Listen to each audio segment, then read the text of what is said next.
অবশেষে জনসম্মুখে ক্ষমা চাইল ফিফার প্রেসিডেন্ট জিয়ানি ইনফান্তিনো।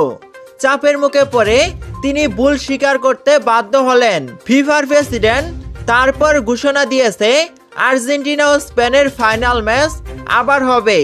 আগের হওয়া ম্যাচটা বাতিল করা হলো।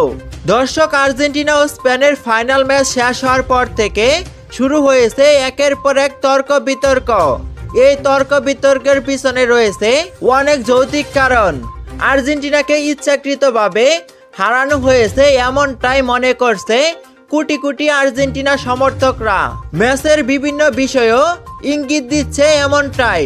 কোচ স্কালোনির অস্বাভাবিক পরিবর্তন, দুইজন প্লেয়ারের ইনজুরি, রেফারির ফাউল ও লাল কার্ড, লাউতারো মার্টিনেজ বা মেসির পরিবারের সদস্যদের স্টেডিয়ামে খুঁজে না পাওয়া, এই সব কিছুই ইঙ্গিত দেয় এটি একটি পরিকল্পিত ম্যাচ ছিল।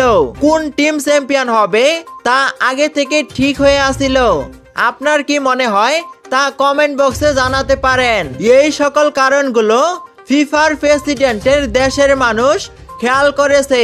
তার দেশের সকল জনগণের চাপের মুখে পড়ে জিয়ানি ইনফান্তিনো স্বীকার করতে বাধ্য হয় মেসিদের সাথে অন্যায় করা হয়েছে এবং তিনি বলে মেসির বিদায়ের আগে আরো একটি খেলা হবে এই দুই দেশের মধ্যে।